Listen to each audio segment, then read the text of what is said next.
June 18, 1964, black and white protesters jumped into the whites-only pool at the Monson Motor Lodge in St. Augustine, Florida. In an attempt to force them out, the owner of the hotel poured acid into the pool.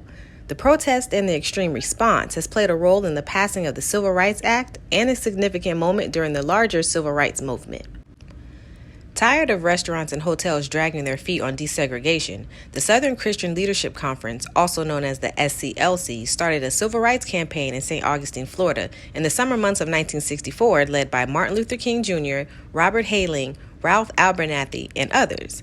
The SCLC chose St. Augustine because the small town had a big racist reputation despite being highly dependent on the tourist dollar. They chose the Monson Motor Lodge because its owner and operator, James Brock, a well-known segregationist, also happened to be the president of the St. Augustine Hotel, Motel, and Restaurant Owners Association. On June 11, 1964, Martin Luther King Jr. tried to have lunch served to him at the Monson Motor Lodge. However, Brock refused to serve him, of course, and asked him to leave. After King refused to leave, Brock called the police and had the activists arrested for trespassing, and King was taken to jail. From his cell, King subsequently wrote a letter from the St. Augustine jail to a friend and Rabbi, Israel Dressner, encouraging him and other rabbis to converge on St. Augustine from New Jersey and New York to take part in the protest. And that they did. On June 18, 1964, after another confrontation, 17 rabbis were arrested at the Monson Motor Lodge, the largest mass of rabbis to ever be arrested in U.S. history. Meanwhile, at the hotel pool, a racially mixed group of black and white protesters from Albany, Georgia, jumped into the whites-only pool for what would later be called a wade-in by press.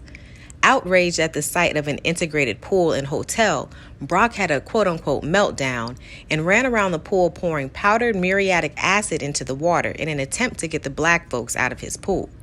Muriatic acid is undiluted hydrochloric acid and is used in the cleaning of masonry services, such as pools. Unfortunately for him, the protesters were smarter than his attempts to harm them. One of the swimmers, who knew that the ratio of the acid to pool water was so great that the acid was not a threat, drank some of the pool water to calm the other swimmers' nerves and prolonging their protest in the pool. Eventually, a police officer jumped in full uniform to arrest the protesters, beating them to get them out of the pool. Photos of both pivotal events made headlines all across the world. The following day, the Civil Rights Act was approved after an 83-day filibuster in the U.S. Senate. On June 30, 1964, Florida Governor C. Ferris Bryant announced the Biracial Committee to restore interracial communication in St. Augustine. On July 1, 1964, SCLC leaders left St. Augustine the day before President Lyndon B. Johnson signed the Civil Rights Act into law, which prohibited racial segregation in public accommodations like the Monson Motor Lodge. Brock and his associates from other St. Augustine hospitality and restaurant businesses ended up forced into integration by the courts. Soon after Brock began integrating his motel, the Ku Klux Klan firebombed the hotel, and he was unable to obtain loans from banks to repair the damage caused by the civil rights protesters or the Ku Klux Klan. As a result, he declared bankruptcy in 1965. The Monson Motor Lodge and its landmark swimming pool were demolished in March 2003 and save its front steps with a plaque memorializing the events of June 1964, only 59 years ago. And if you didn't know, now you know.